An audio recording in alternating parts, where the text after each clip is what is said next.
7 বছরের বাচ্চা মেয়ের সাথে বিয়ে করে রাগ করে বিদেশে চলে যায় ইভান। আজ 15 বছর পর নিজের বউকে ডিভোর্স দিতে বিদেশ থেকে দেশে ফিরেছে সে।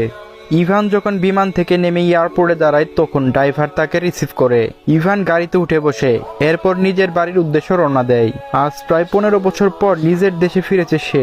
সময়ের পরিবর্তনে তার প্রিয় শহর সম্পূর্ণরূপে নতুন হয়ে গেছে। ইভান গাড়ির গ্লাস ওপেন করে বাহির থেকে আসা মিষ্টি রোদ নিজের শরীরে মাখে। বিদেশে থাকতে নিজের দেশকে আর এই শহরকে অনেক মিস করেছে সে, কিন্তু তার আম্মুর ভুলের জন্য তার দূরে থাকতে হয়েছে সবকিছু থেকে। হঠাৎ করে 15 বছর আগে ঘটে যাওয়া সেই দিনের কথা মনে পড়ে যায় ইভানের। অরুণা বেগম ইভানের মা, যিনি একজন গৃহিণী, এবং তার বাবা রাশেদ চৌধুরী একজন ব্যবসায়ী। শহরে তার বাবার অনেক সুনাম রয়েছে কারণ তিনি একজন ভালো মানের মানুষ।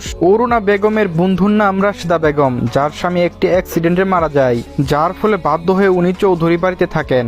আর তার একটা ছোট 7 বছরের মেয়ে ছিল, যার নাম ইনায়া। ইনায়া নামটা মুখে নেওয়ার সময় ইভানের ঘৃণা হয়, তবুও সে অতীতের ঘটনা মনে করতে থাকে।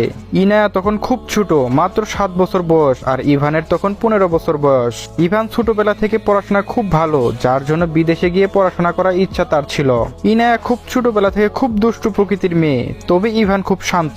ইভান নিজের রুমে অন্য কারো প্রবেশ পছন্দ করত না, কিন্তু ইনায়া সব সময় এসে তার ঘরে সব জিনিস এলোমেলো করে দিত, যার জন্য ইভান কখনো ইনায়াকে পছন্দ করে নাই, বরং সব সময় তাকে বকা দিত।